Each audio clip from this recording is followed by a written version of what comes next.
qoysaska la haystayaasha ee ku haray Gaza waxa ay u tahay sugitaan aad u xanuun badan taasoo ay uga sii dartay tacaddi xun.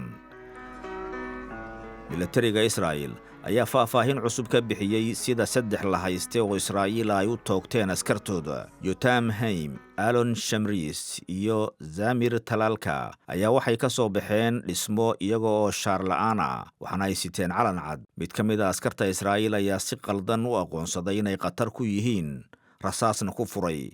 2 ayaa isla markiiba la dilay. Mid saddexaadna isagoo dhaawaca ayuu ku noqday dhismaha oo markii dambe lagu dilay. Ra'iisul Wasaaraha Israa'iil Benjamin Netanyahu waxa uu qabaa in cadaadiska militari uu muhiim u yahay soo noqoshada la haystayaasha. waxa aynu dejin doonaa casharo waana fulin doonaa casharadaas. waxa aan sii wadi doonaa dadaalkayaga ciidan iyo kan diblomaasiyadeed ee aan ku soo celinayno dhammaan la haystayaasha guryahooda si nabad ah.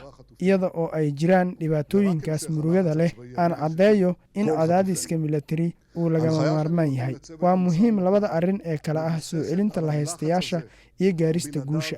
tilmaamta aan siinayo kooxda wadaxaajoodka waxay ku salaysnayd cadaadis. cadaadiskan la'aantiisna waxba ma helayno. Halkan Tel Aviv, kumanaan qof ayaa isugu soo baxay waxa loo yaqaano fagaaraha la haystayaasha. Fariintooda ayaa ah maxaabiista gurigooda ku soo celi hadda. Dalka oo dhan waxaa ka jira argagax iyo caro kadib markii la dilay la haystayaasha. waxaana laga cabsi qabaa in heshiis la'aan la haystayaal badan oo kale aanay nolol ku soo laaban. qoysaska ayaa waxa ay sheegayaan in waqtigu gabaabsi ku yahay.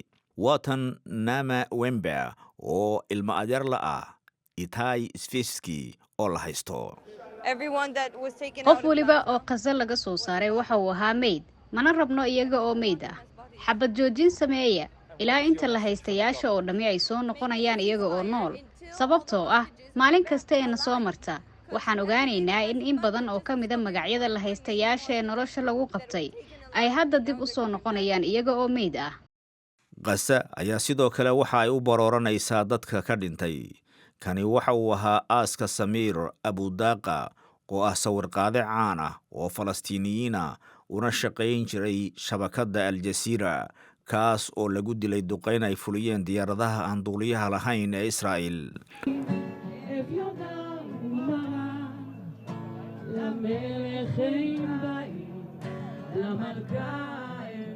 Israa'iil ayaa sheegtay in awoodda militari ay gacan ka geysan doonto soo celinta la haystayaasha, laakiin qaar badan oo halkan jooga ayaan taas ku raacsanayn.